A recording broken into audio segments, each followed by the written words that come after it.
Eh bien bonjour à toi et bienvenue dans cette nouvelle vidéo où je vais t'expliquer les 3 piliers qui m'ont tout simplement permis d'investir en immobilier quand j'étais militaire et surtout d'enchaîner les achats immobiliers. Alors ce sont des piliers, surtout le premier qui va peut-être te paraître simple alors que pour moi c'est le plus important, d'accord? C'est ce qui te permet d'atteindre tes objectifs et surtout de te relever dès que tu verras que tu vas avoir des obstacles, des échecs, etc. Ça te permet de te relever. Alors ce fameux premier pilier, c'est quoi? C'est tout ce qui va être mindset. Ok, donc dans le mindset, pardon, je comprends la motivation, je vais comprendre la détermination, le fait voilà, de se libérer du temps pour atteindre tes objectifs, etc., etc. Ça, c'est un facteur qui est super important. Il y a beaucoup trop de personnes qui se lancent dans l'investissement immobilier et qui se disent bon bah let's go, je vais faire une démarche au niveau de la banque te dit non, ok, ils arrêtent, tu vois.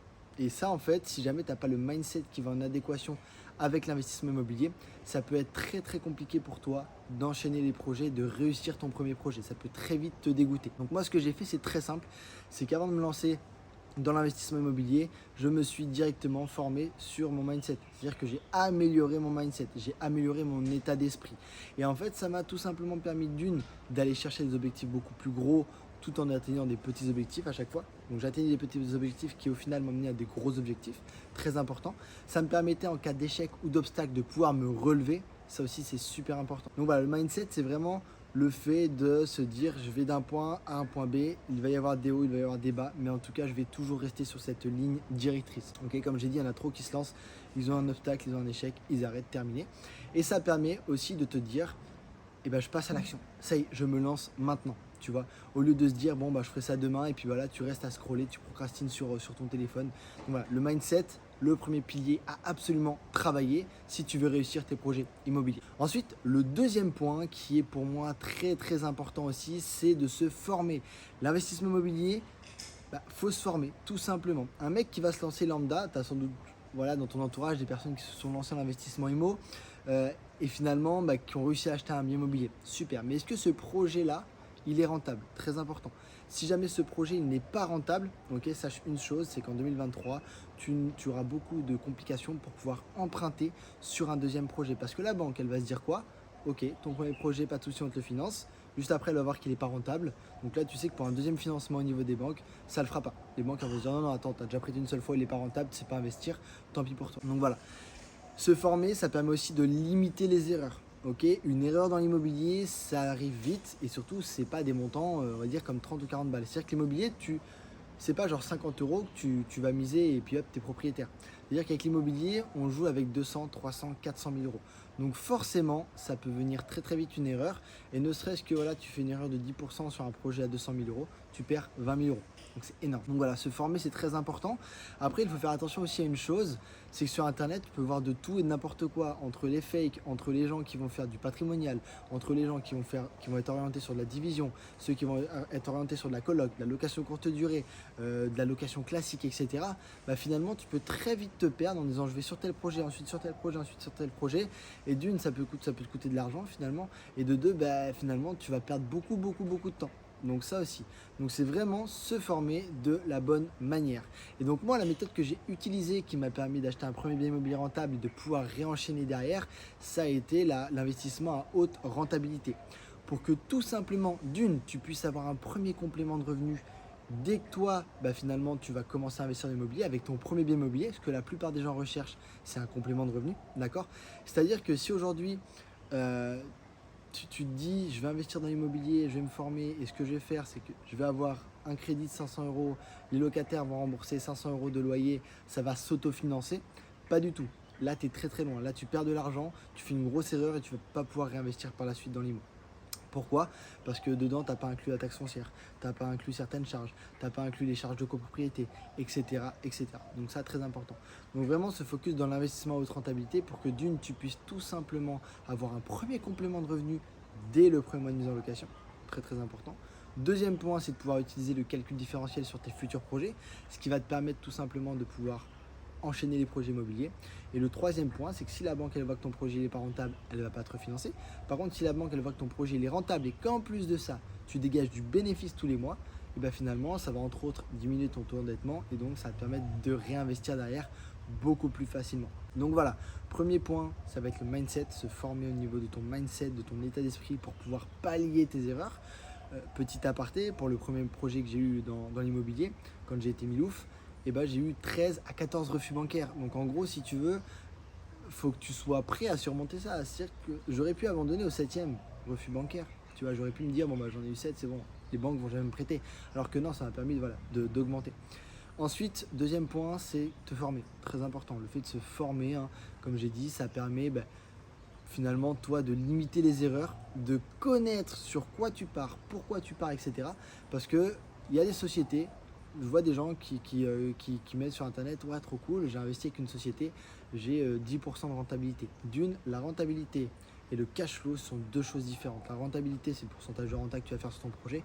Le cash flow, c'est tout simplement ce que tu vas avoir dans la poche tous les mois une fois que tu as tout payé. Ça dépend de tes objectifs. Tu fais du patrimonial, tu t'en fous d'avoir de l'argent tous les mois en plus. Bon, dans ce cas-là, let's go. Par contre, si tu veux avoir de l'argent en plus, des compléments de revenus, si tu veux toi vivre de l'immobilier à la fin de ton contrat, à la fin de ta retraite, etc., dans ce cas-là, tu te focuses sur le cash flow. Ok, donc tout ce qui est clé en main, ça part. Forme-toi, d'accord, dans l'investissement à haute rentabilité pour que tu puisses enchaîner les projets et tout simplement que tu puisses avoir un complément de revenus dès le premier mois de mise en location. Très important.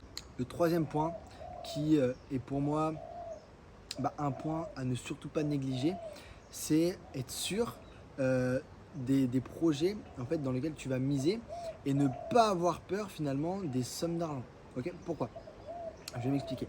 En gros, il y a des mecs souvent que j'ai en appel et qui me disent ouais moi pas de souci, je vais partir sur un premier projet.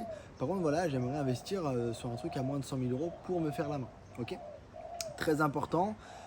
Si tu pars sur de petits projets, tu as de plus petits bénéfices et tu vas déjà avoir un crédit immobilier sur le dos. Okay, ce qui fait que déjà au niveau des banques, pour un deuxième projet, ça peut bloquer si tu as déjà un petit projet qui te dégage moins de bénéfices, tu vois. Donc très important, tu as une capacité d'emprunt que tu peux estimer en ligne et au niveau des banques, il faut absolument que tu la fasses. Encore cette capacité d'emprunt, il faut absolument que tu la fasses pour savoir sur quoi tu peux te cibler. Et une fois que tu sais sur quoi tu vas pouvoir te cibler, à ce moment-là, tu vas pouvoir te lancer sur des projets. Je sais pas, tu as 150 000 euros de capacité d'emprunt.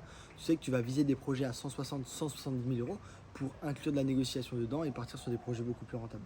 Ensuite, ne pas avoir peur de faire des travaux. En fait, alors ça vient vraiment en troisième point aussi. Faut vraiment que tu vois que c'est complètement différent de ce mindset. Un mec qui a un putain de mindset, mais finalement qui voit énormément de travaux, il va pas pouvoir forcément se projeter. Tu vois, donc vraiment te dire, si tu as des travaux à faire dans l'appartement, fonce, d'accord, c'est pas grave. Si jamais tu as 30, 40 000 euros de travaux, c'est pas grave, ok. Ça va permettre plusieurs points. Le premier, c'est d'avoir un appartement qui va se louer beaucoup plus cher, étant donné que ton appartement il va être neuf finalement à la fin, il va se louer beaucoup plus cher.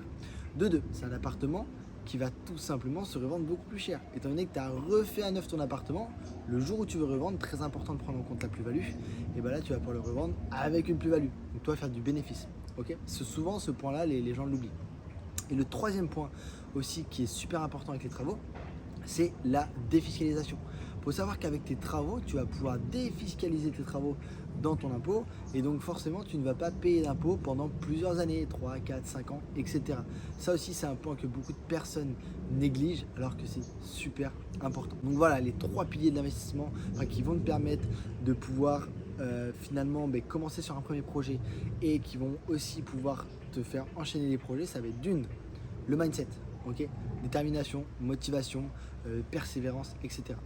Deuxième, ça va être la formation, te former, pas dans n'importe quel type de domaine, comme je t'ai dit, si tu veux faire du bénéfice, investissement à haute rentabilité, ok. Et surtout avec les avantages que procure l'armée. T'es militaire, t'as plein d'avantages. Il y en a plein qui vont me dire oui, tu parles souvent du fait d'être logé, nourri, blanchi, mais c'est pas vraiment le cas, et patati et patata. Souvent de fois, les gens qui disent ça, c'est des gens qui n'ont jamais investi et qui n'investiront jamais parce que c'est des gens qui critiquent finalement mais qui ne se lancent pas. Il faut savoir que quand tu es logé, nourri, blanchi, oui, c'est on va dire déduit dans ta solde, tu peux le voir sur ta fiche de paye, mais par contre il faut savoir qu'aux yeux des banques c'est pas du tout le cas, d'accord. Aux yeux des banques tu as beaucoup moins de charges, ok, du coup forcément tu as une plus grosse capacité d'emprunt, donc derrière tu vas pouvoir négocier des choses dans le crédit immobilier beaucoup plus intéressantes, comme du 110% quand tu ne vas pas mettre d'argent dans ton projet immobilier, comme le fait d'avoir du différé, les IRA, etc. Okay, donc voilà, deuxième pilier, ça va être la formation. Et le troisième pilier, ça va être la peur la peur de te dire il y a beaucoup de travaux, la peur de te dire je préfère commencer petit pour limiter les erreurs, etc. Ok, donc ces 3 facteurs finalement, ce sont des facteurs que tu dois travailler encore et encore, et même quand tu vas commencer à investir, tu dois encore les travailler. Mais moi à l'heure actuelle, j'investis sur Bali, je les travaille encore. C'est des choses que je travaille encore. Le mindset, la formation et la peur de tout ce que tu peux trouver sur ton chemin. Donc voilà, j'espère que cette vidéo va t'aider à te lancer, va t'aider à t'avancer. Enfin, à avancer pardon, dans ton projet immobilier. On accompagne 13 militaires, alors maintenant il ne reste plus que 11 places. On accompagne 11 militaires à acheter un premier bien immobilier qui va leur dégager plus de 500 € de bénéfices nets mensuels dès le premier mois de mise en location. On vient cibler les 3 points que je t'ai dit juste avant la vidéo. Premier, un complément de revenu avec un premier bien immobilier. Deuxième, un calcul différentiel pour enchaîner les projets. Et troisième, une diminution de ton taux d'endettement. Donc voilà, si jamais tu es intéressé, je te laisse juste mettre en description #moi et on te contactera directement. J'espère que cette vidéo t'aura plu et je te dis à une prochaine vidéo. Salut!